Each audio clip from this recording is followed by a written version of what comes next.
आज के इस वीडियो के अंदर हम करने वाले हैं परसेंटेज के जो भी क्वेश्चन सीजीएल 2023 में पूछे गए हैं उनके कुछ फिक्स टाइप के भी क्वेश्चन हैं। देखिए पहला क्वेश्चन है, यदि ए बी का 95%, जो क्वेश्चन में कहेगा वो आपको करना है। तो ए जो है वो बी का 95% है, बी का 95% यानी 95% अपान 100% को हटाया 100 लगाया यहाँ से 19 और ये 20। ए अपान बी का रेशियो क्या मिलेगा 19/20। ए अपान बी का रेशियो 19/20 यानी ए का मान 20, ए का मान 19 और बी का मान 20। फिर कहा है ए का कितना परसेंट बी है, ए का कितना परसेंट बी है, तो जिसको पूछेगा उसको ऊपर रखना है। बी को पूछा, बी को ऊपर अपान 19। परसेंटेज में चेंज करने के लिए 100 से मल्टीप्लाई यानी 2000/19%। इसको ऑप्शन में दे रखा था पेपर में 105:5/19%। ये हो गया आपका राइट आंसर। आप देख लीजिएगा कि कौन सा ऑप्शन सही है। जैसे मैंने बताया था expenditure is equal to price into consumption पे सवाल आता है, तो यही सवाल पूछा भी गया। जो expenditure is equal to price into consumption पे कॉन्सेप्ट पे जो मैंने बताया था, अगर नहीं वीडियो देखा तो डिस्क्रिप्शन में लिंक रहेगा, वहाँ से देख सकते हैं आप। यदि पेट्रोल की कीमत में 7% की वृद्धि की जाती है, तो प्राइस में 7% की वृद्धि, अगर प्राइस 100 रुपये है तो 7% की वृद्धि करते हैं तो 107 रुपये हो जाता है, 107 रुपये हो जाता है। तो कहा है उपभोक्ता द्वारा पेट्रोल पर व्यय को अपरिवर्तित रखने के लिए खपत में कितने % की कमी करनी चाहिए। तो अगर एक्सपेंडिचर जो है वो सेम रहता है दोनों जगह पर, अगर एक्सपेंडिचर सेम रहता है तो जो प्राइस का रेशियो होता है उसका रिवर्स रेशियो हो जाता है कंजम्पशन का रेशियो। तो यहाँ पर कितना हो जाएगा, यहाँ पर एक्सपेंडिचर को सेम रखने की बात करी गई है तो यहाँ पर रिवर्स रेशियो हो जाएगा। तो यानी कितनी कमी हुई 7/107 × 100, 700/107, ये आपका आंसर रहेगा। इसको आप मिक्स फ्रैक्शन में चेंज करके आंसर निकाल सकते हैं जो भी दिया था पेपर में, क्योंकि पेपर में मिक्स फ्रैक्शन में लिख रखी थी वैल्यू। अब देखिए इनकम बराबर एक्सपेंडिचर प्लस सेविंग कॉन्सेप्ट पे क्वेश्चन दे रखे हैं। इस फार्मूले पे बहुत ही इंपॉर्टेंट, बहुत ज़्यादा क्वेश्चन पूछा गया इस बार सीजीएल में। Income is equal to expenditure plus saving यानी आय इज इक्वल टू खर्चा प्लस बचत।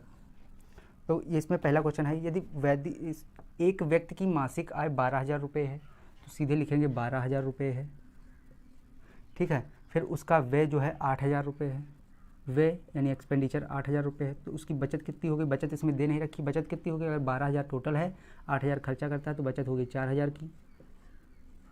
फिर कहा है अगले वर्ष 10% की वृद्धि हो जाती है, उसकी आय में 10% की वृद्धि हो जाती है, तो यहाँ से 10% अगर आप बढ़ाएंगे तो 1200 बढ़ जाएगा यानी 13,200 रुपये हो जाएगी इसकी आय, ओके। फिर 8% की व्यय में वृद्धि हुई, यहाँ से 8% की वृद्धि हो गई व्यय में, तो ये कितना हो जाएगा व्यय 8×8 = 64 यानी 8640। तो इसका जो इसमें सेविंग में कितने % का चेंज आया, कितने % का चेंज आया सेविंग में, यहाँ से आप घटा लेंगे तो 32 से 13,200 से 8,640 घटाएंगे तो कितना आएगा 065 तो ये कितना हो गया 4560। तो 4560 इसकी सेविंग हो गई। सेविंग पहले थी 4,000, 4,000 से बढ़ के 4560 यानी कितनी बढ़ी 560, कितने से 4,000 से 4,000 बेस हो गया।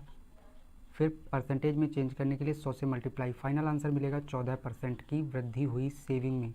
सेविंग में 14% की वृद्धि होगी। फिर इसी पे दूसरा क्वेश्चन जो होगा वो कुछ अलग टाइप का होगा, फिक्स टाइप के क्वेश्चन है लेकिन थोड़ा सा अंतर है इन दोनों में।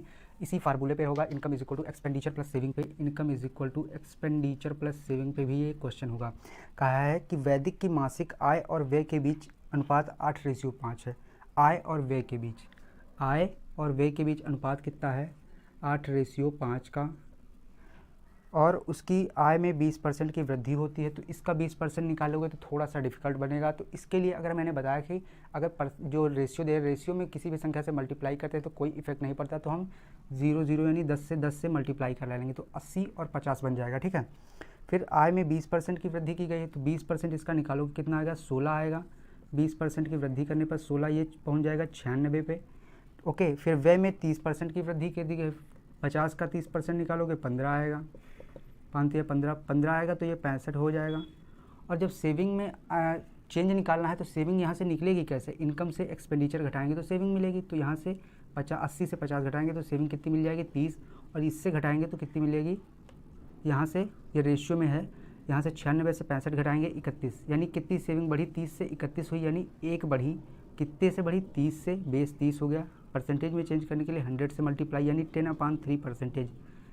ऑप्शन दे रखा था इसमें शायद 3:1/3%, जो आपका राइट आंसर है। मिलते हैं नेक्स्ट वीडियो में, तब तक के लिए थैंक्स फॉर वॉचिंग।